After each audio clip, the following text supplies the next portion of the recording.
V tomto momente by sme mali byť pripojení. I'm gonna switch to English because I think we have more guests from the United States. Dobrý večer na Slovensko. Good afternoon to our guests connecting from the United States. Please accept our apologies again for a slight delay. We had some technical issues connecting, but we are still extremely grateful to be able to host the former Deputy Prime Minister and Finance Minister of the Slovak Republic today. My name is Martina Hrvolova. I'm the chairman of Friends of Slovakia. Welcome to the third exclusive conversation today on the 30 years of Slovak economy as part of our joint series with support from the Embassy of Slovakia to the United States and also Slovak American Society of Washington, D.C. Because we are short on time, we have only 45 minutes left at this point. I'm not gonna go into further details of our initiative, and we'll turn straight to Ambassador of the Slovak Republic to the United States, Mr. Radovan Javorčík, for brief opening remarks. Thank you, Martina. Good afternoon in the United States. Good evening to Slovakia. Dobrý večer na Slovensko. I'm really grateful that we can be part of this small adventure of debating 30 years of Slovak economy. And honestly speaking, to introduce Deputy Prime Minister, multiple times Minister of Finance, Ivan Mikloš, is a deep honor to me because we met at the shores of Dead Sea in Jordan when he was commissioned there by OECD or OECD, sorry, OECD for a mission there. If I would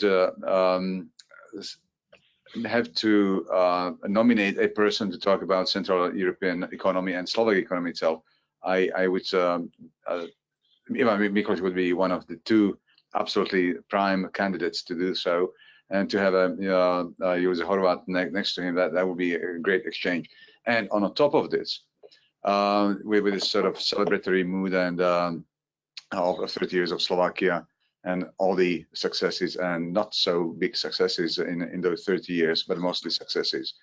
I'm looking forward to this debate because of what is happening here in the US, with the Silicon Valley Bank down, Signature Bank almost down.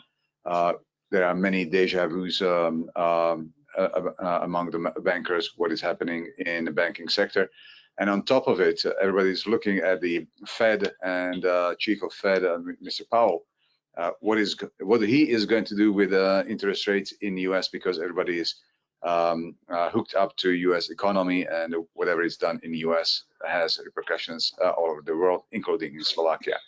So I'm really looking forward to this debate and leave the floor to the most competent people to debate how Slovakia for 30 years changed from Cinderella with no clothes to Slovak Tiger with then a little bit less sharp teeth and claws to reliable economic partner in the world. So with that, I leave it to Ivan Mikloš and Julius Horvat and Martina in your capable hands.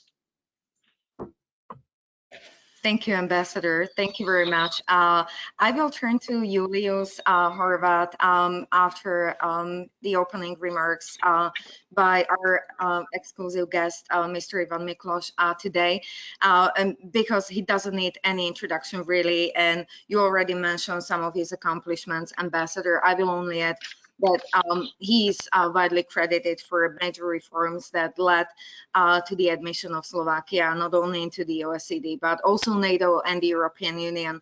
I will also say that he is currently a president of Slovakian think tank MESA 10, but he's also advising the president of the Slovak Republic, Zuzana Čaputová, on finance and economic matters. In the past, he co-founded the Ukrainian economic think tank, the Center for Economic Strategy, and he also chaired the strategic advisory group for support of Ukrainian reforms. And I will stop there and turn to our guest speaker today for his opening remarks. Mr. Mikloš, over to you. Yeah, thank you, Martina. Thank you, Mr. Ambassador. Thank you for inviting me, and sorry for a late start. I had some technical problems with the connection. I hope it will work now. Yeah, speaking about 30 years of Slovakian economy, it's like a very story of different periods, because Slovakia started its independence in very difficult conditions, and especially uncertainty was very high at the time. At the time, there have been very gloomy predictions how it will work, especially because the political representation of the Slovak newly created Slovak Republic was very experienced, not very reform oriented. Let's say populistic and nationalistic parties came to power at that time, which means it was really difficult time.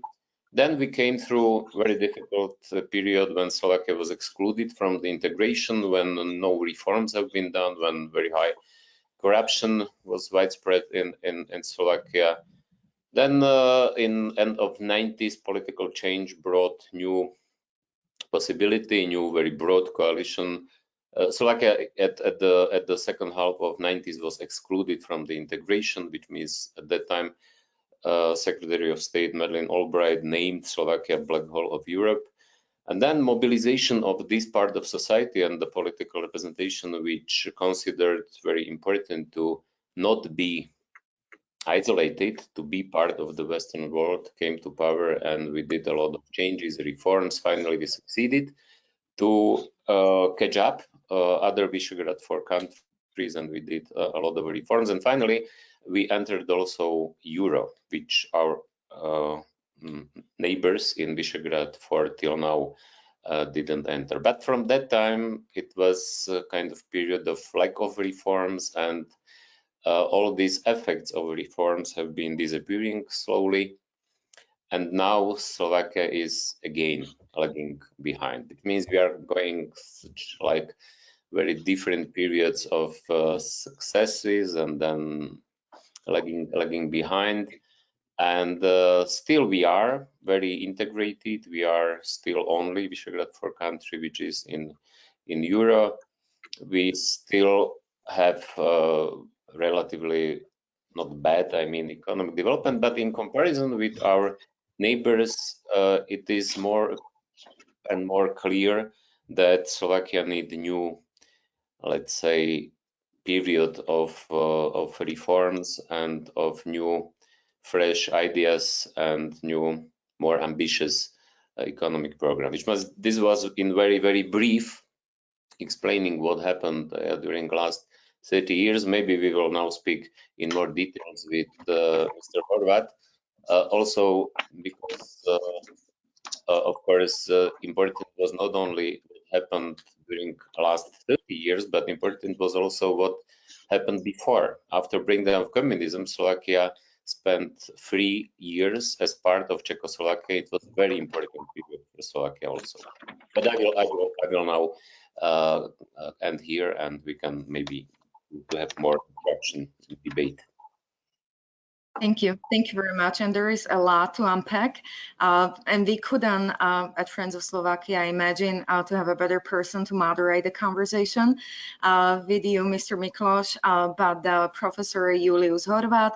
He's with the Department of International Relations and Economics at the Central European University Business School. In the past, he served as the head of the Department of Economics and was also an acting dean of the school. He's a member of Academia Europaea and the Council of the European Society for the History of Economic Thought, among other professional affiliations.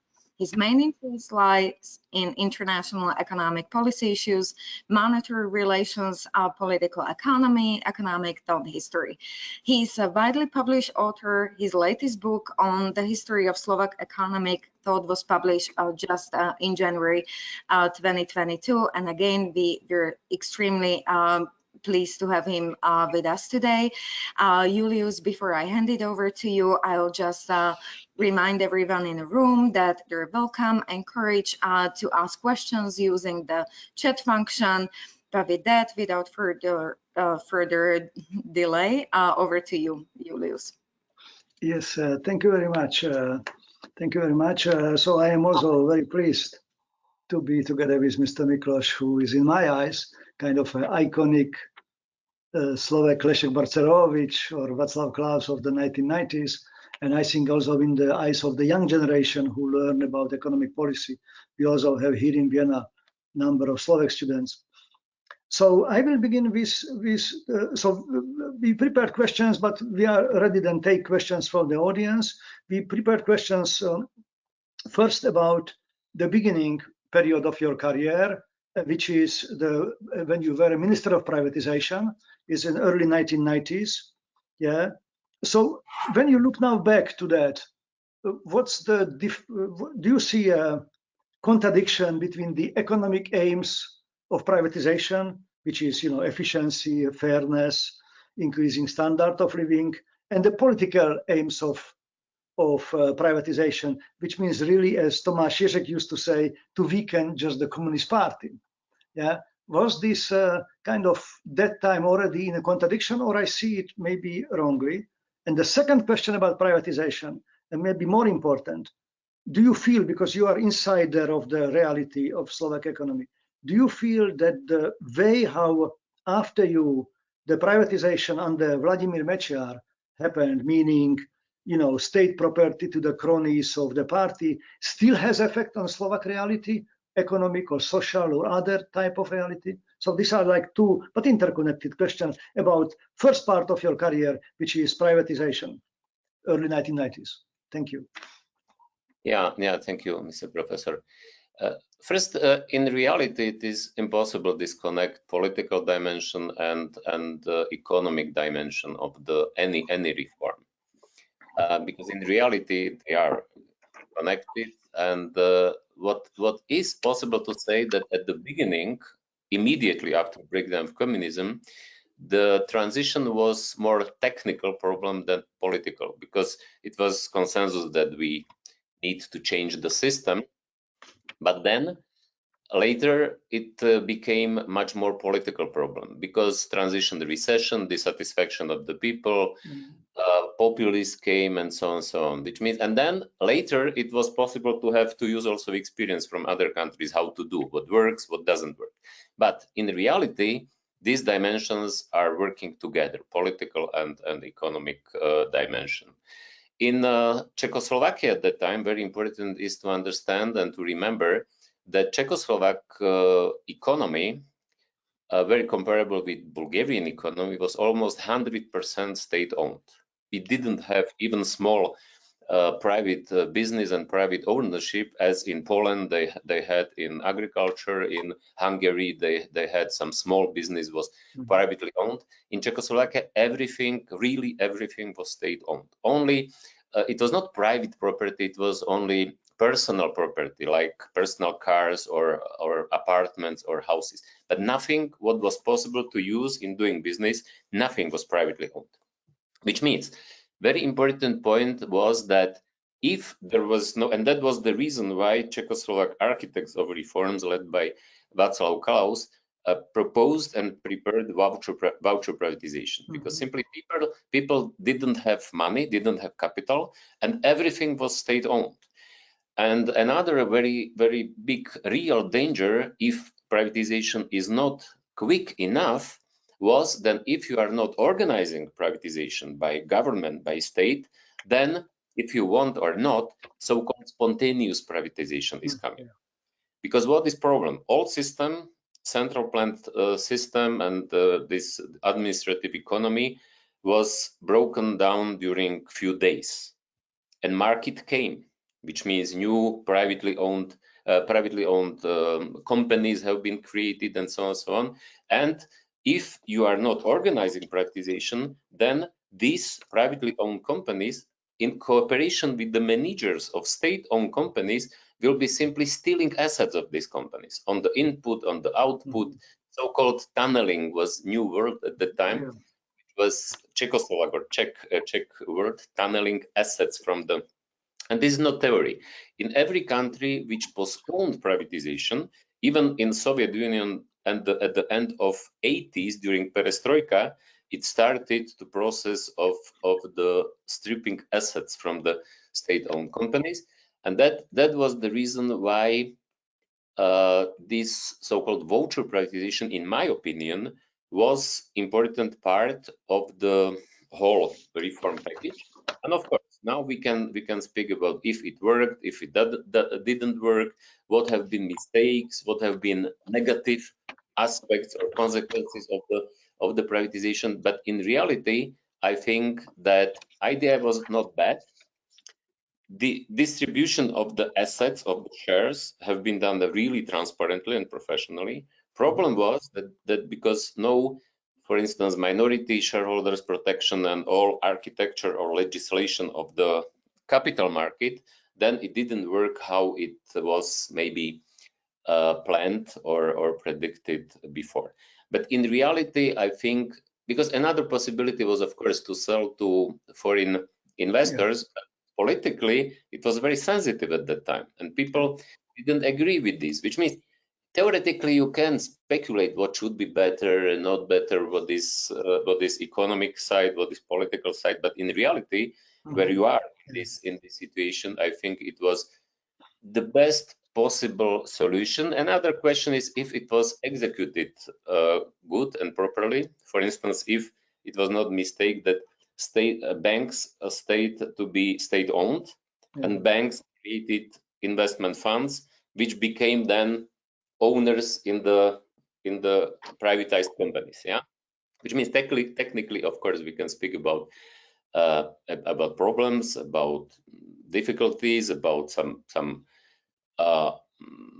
not properly prepared framework, but in principle it was only two possibilities: either to try to somehow organize this, or to have spontaneous process, which is even worse, because by spontaneous privatization it was created basis of oligarchic systems, for instance, in Ukraine, in Moldova, in Bulgaria, in other countries.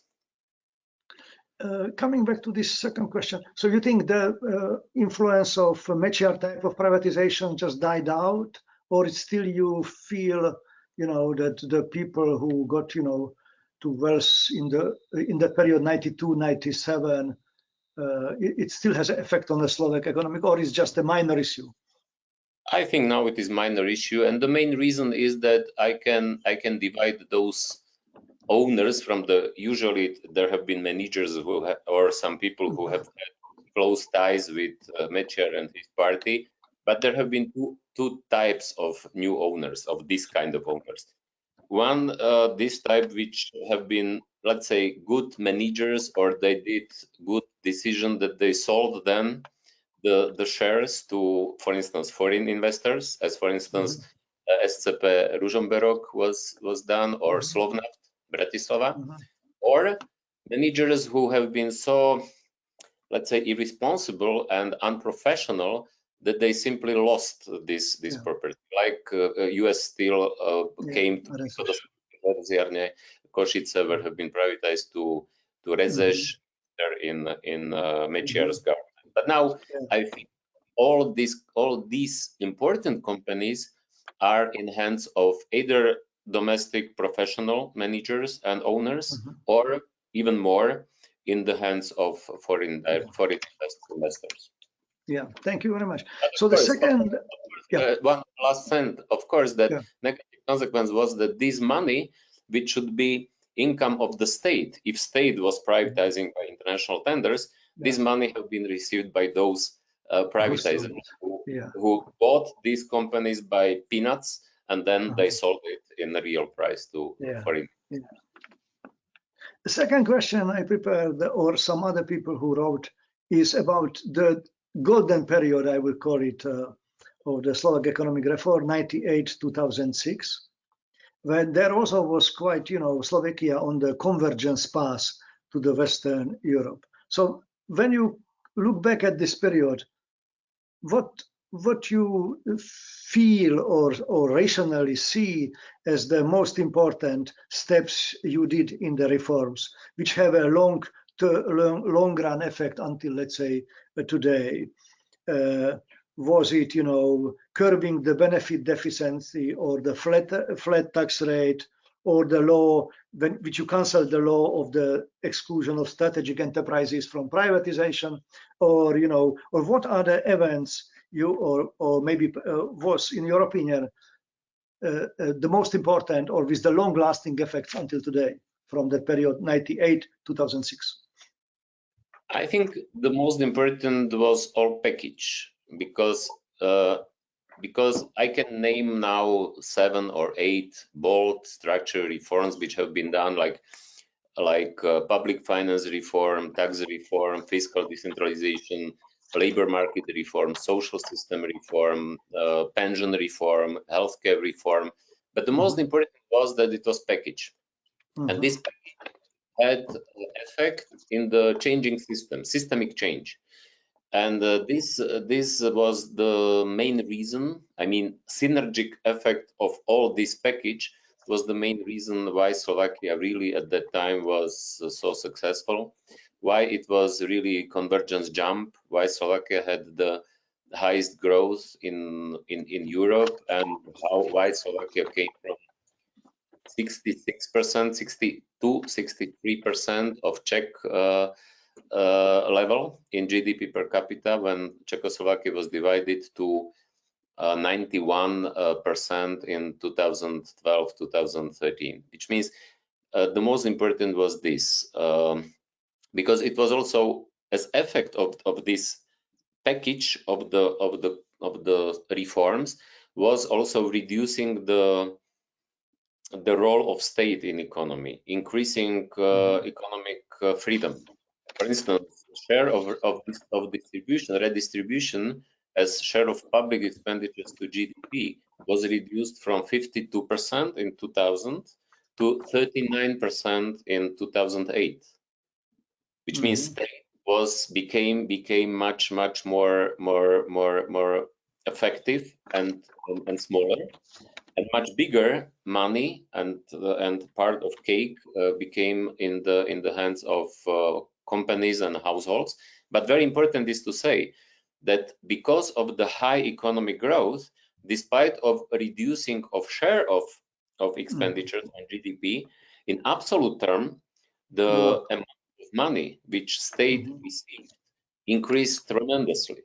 In 2000-2008, during 9 years, it was 75% increase in public revenues in real terms, which means without inflation, and at the same time reducing the size of the state, which means this was the main effect. And reason for this was, as I said, effect of this package of reforms. And also important was that it was good time for because it was in world global economy, it was period of growth, and at the same time it was period of entering European Union. Everybody, investors have been interesting about these countries which entered, which means it was one of the reasons why Slovakian reforms have been so well known in the Western world, because we have been one of the country who entered in the first wave. Yeah. Before we go to questions about today, one other question to this golden period. So some people, also some students, when they look at the administrative structure of Slovakia, it's a country of 5 million, having 10 regions, 78 counties, where we or some people see the government is there as a kind of a last resort employer for people, educated people in the Slovak universities. So why is Slovakia? How did Slovakia try, or how did you try, to tackle this issue? Is this an important issue for the future, development of Slovakia, especially if you speak about decreasing of the cost of the of state redistributions? Yeah, that's true. That's true that we have a lot of, especially villages and cities. We have, as you said, 5.4 million inhabitants, and we have 2,900 cities and villages, which is, of course, too much. And this was one of the problem in decentralization, because what is clear that state is functioning well if it is decentralized state, if those public services and public goods which have local character are organized and financed on the local level. And we removed a lot of competencies and also money to these local and regional self-governments. We created also regional self-governments. And at that time, one of reform which we did was fiscal decentralization, which means we put in the law criteria and principles by which these villages and cities are financed. The problem is that two small villages, which for instance have 50 people, 100 people, 150, they simply don't have capacity to cover all these competencies and responsibilities which have been removed to them. Which means what we wanted to do, but we didn't have time enough to have some voluntary amalgamation of the villages, which means that they will be united voluntarily, and they will provide some public goods and public services from one.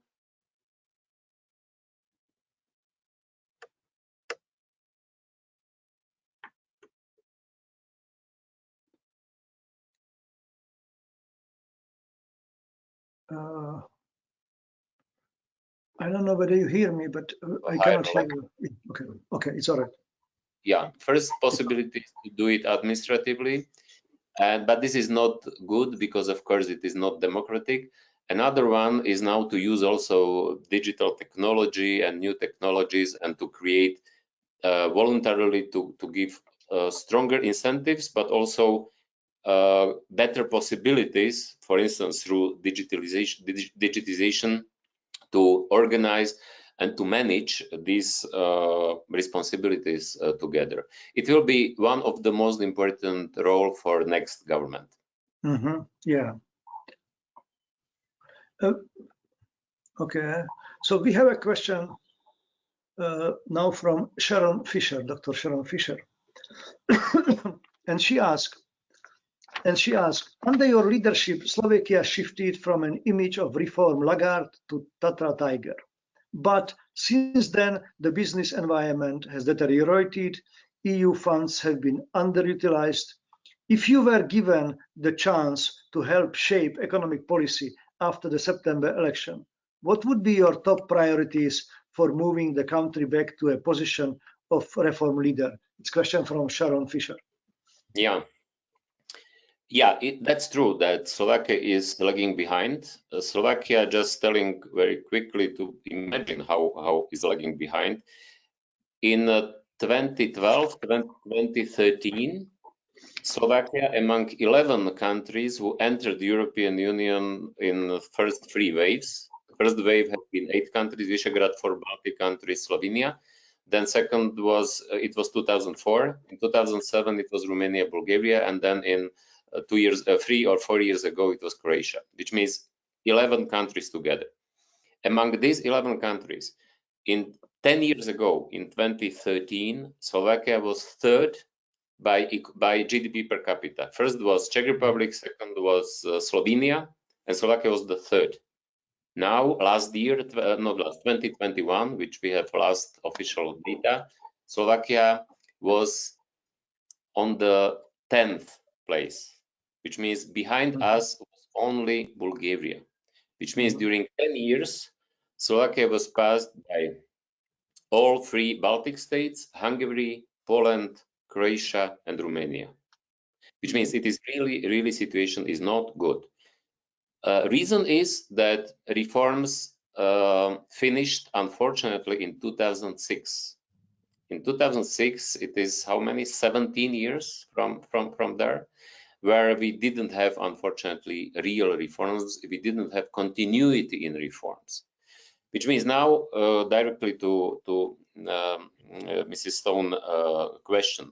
4 most important areas. First, we need a healthy, sound, and sustainable public finance. We don't have now sustainable public finance. Slovakia has one of the highest risk of the sustainability, long-term sustainability of the public finance. Second, we need improve and and permanently improving business environment. We don't have it. Business environment in Slovakia was worsening, not only last years, last 15, 17 years. Yeah. Then third, we need better public administration and public goods quality, like education, healthcare, but also public administration. I mean, quality of the rule of the game, law enforcement, everything connected with this.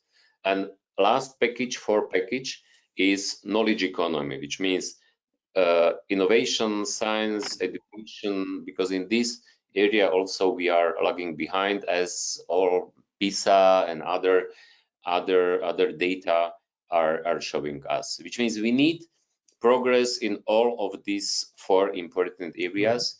But I think the most important is not to have again 4 years when reforms will be, a lot of reforms will be done. What we need permanent effort and permanent progress in the country modernization. And this is what was missing in Slovakia, unfortunately. We had during the last 3 years of Czechoslovakia, from 1992, we have been fortunate that we have been part of the Czechoslovakia, and we started these reforms in 1991. Then we had Mečiar period with no reforms and deformations. Then we had 2 Dzurinda's governments with reform effort. And then we had 3 Fico's government without the reforms. And then the last 3 years have been complicated, not only because mistakes of the government, but also because COVID and then war in Ukraine, energy crisis and everything. Which means what we need now is not to 4 years period of radical reforms and then no reforms, 12 years. We need permanent process of country's modernization. Yeah. Thank you very much. So actually, before we go to this end, we have 9 minutes. I would like to ask, when you mentioned like joining euro, so that was a big success. But there were some economists, like here at university was Jean-Olivier Blanchard, and he was telling Slovakia joined as too much appreciated currency. Maybe if the exchange rate would be 40 or I don't know 45 koruna per euro, there will be some question. Is this a good way of thinking about this? Did helped not to do reforms later? How you consider this factor? Or some people from central bank say, well, it doesn't really matter for Slovakia because most of the export was anyway controlled by the multinational companies. So how to look at this question? I don't share this opinion with Mr. Blanchard. Look, we came to euro from January 1st, 2009 with this rate 30.1, and at that time Slovakian economy was very competitive. The problem was that economy from that time, a lack of reforms, made us less competitive. And of course, if you are less competitive and you have strong currency rate, it is the problem. It is classical problem why Greece, for instance, came to this. This problem was not the rate of euro when Slovakia entered. Problem was lack of reforms. And then, of course, and this is I mean, problem for every country which is not doing enough reforms. It is the problem of euro south, because for Greece, Italy, especially, the euro is too strong, but because lack of reforms, not because euro itself. And if you look another indirect evidence of this position, which is my position, is also if you compare share with Czech crown. Czech crown is not in euro, and approximately euro or Slovak crown as euro now has the same difference with Czech koruna as it was this 15, 14 years ago, approximately, when we entered euro. Which means, I think the problem is lack of reforms, not the currency. Yeah. So one question before the last one is about today. So people ask how the extent of the impact of the war in Ukraine on Slovakia, which is a geographical proximity, reliance on a lot of imports. Yeah. Do you see that it is still handled, as good as possible, or you would do something else? And what do you expect into the future? If I will do something else, I will surely help Ukraine more. Slovakia is helping Ukraine in a share of GDP or per capita. We are one of the country which is helping, but still, I think not only Slovakia but all Western countries have to help more, and especially have to help more militarily, because finally Western countries delivered also tanks, but it took half a year discussion if yes or not. If Ukraine will have enough modern weapons, Ukraine, I'm sure, will be able and ready to gain back its territory and to finish the war. Because only a real end of the war will be when Ukraine will have under control its territory. Otherwise, it is so dangerous precedent for everybody that all economic consequences are, of course, important, but they are less important than this. And direct, I have to say that some direct consequences are not so important. Of course, we have refugees, but for instance, we have per capita less refugees than Czech Republic, which is not neighboring country. Of course, that the biggest negative consequence of the Ukrainian war was energy price, as for all European countries. But seems to be that EU overcome this, and now finally also sanctions started to work, and the Russian economy, Russian public finance especially, is in very difficult position in this. Which means, yeah, war is tragedy, but only a real solution is not push the Ukraine for some bad compromises, but to help Ukraine. This is clear. Well, this problem in Slovakia, this specific problem, that government is has very good policy in this regard, is supporting Ukraine, but public opinion is very, let's say, after Bulgaria, in Slovakia, among EU countries, we have the highest support for Putin and his regime, which is very bad, which is, of course, could have negative consequences also for Slovakia if, and it surely be, misused and used by opposition parties in the upcoming elections. And then, of course, it can have also negative effect or impact also for the reforms and for the economic development in Slovakia. Which means here I see the biggest risk. Yeah, I just a small footnote to that. There is one book of Oldřich Dědek, the Czech economist from Czech Central Bank, from the early 90s, where he writes the Slovakia and Bulgaria were the most successful socialist experiments among the countries under Soviet rule. So maybe there is some connection of this historical consciousness. I don't know. I just raise it as a footnote. This is especially, I think, because these countries have been the least developed countries. Yes. And, this is, of course, history is playing very important role in all these institutional issues. Yeah. So we have three. So we have the last question from Sharon Fisher. It's a very good question. Do you think, and it's about the new election, of course, do you think economic policy will play a major role in the upcoming election campaign? And what issues will be the most important in the election campaign? And after answering that, by the schedule, I am supposed to ask you for a final thoughts, and then we close.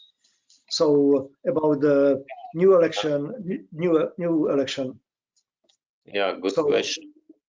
Yeah. I think that unfortunately not. I mean, unfortunately, economic policy and economic issues will not be decisive. But saying that social issues will be decisive, which of course is impossible to disconnect with the economic issues, but this will be at least how significant part of people is demanding politics and policy. And another important role surely will be war in Ukraine, and especially a war in Ukraine in this aspect that people are afraid. Many of people are afraid from the war, and even those people who are supporting, they are not directly supporting Putin. What they want to finish and to end this war, despite of the consequences of this war. Yeah. And it is something I will tell on example. It was just a few months ago there have been elections in Hungary, and this is how Orban played on this card, with this card, that he wants to peace. Yeah. And those who are supporting Ukraine, they want to war, to continue. It's nonsense, of course, but unfortunately, this very perfect strategy, I have to say, was in Hungary relatively effective, and I expect that this will be the card with which the Slovakian opposition, especially anti-systemic opposition parties, will play. This is what I'm afraid. So the economic issues might be of less importance, basically. And that's pity, because of course Slovakia is, as I explained in the previous answer to Mrs. Fischer, as I explained, we need desperately economic reforms and the new economic policy and new measures. But unfortunately, for many of people, this is not connection between economic policy and social, and taxes and salaries and pensions and so on. This is everywhere, which means, yeah.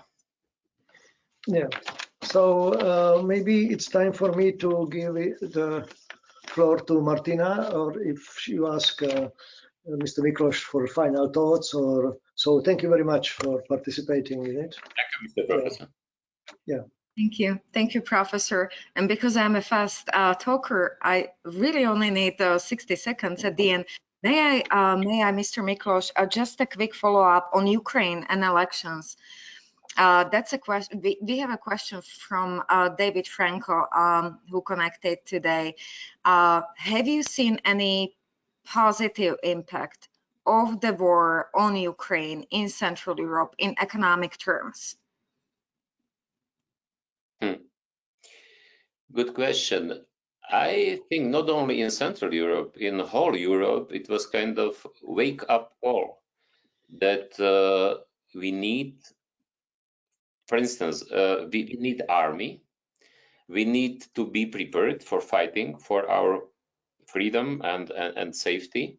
Then another lesson, very important lesson is, but it was not in our part of the world, it was more in the Western part of Europe, that it's very dangerous to be naive and to think that by economic cooperation we can change the nature of the Putin's regime. And then a very important lesson is that we have to be less dependent on one source, for instance, on energy and so on, which means these were brought us a lot of lessons which could be useful if we will learn from this for future. Maybe I see it like that. Thank you. Yeah, thank you. Terrific. And there was some conversation in the chat about what's the percentage of auto industry and associated industries on the Slovakian GDP. Then another gentleman from the audience brought up the question of whether there is a plan to expand the Slovak ICT and digital economy significantly. I don't think that's the case, and just because there's so much uncertainty about the future of Slovakia after the next elections, I don't know. I think we would need to have a crystal ball, right, to say if what's going to happen with some of the traditional industries in Slovakia, and whether we will see the expansion of the more innovative ones.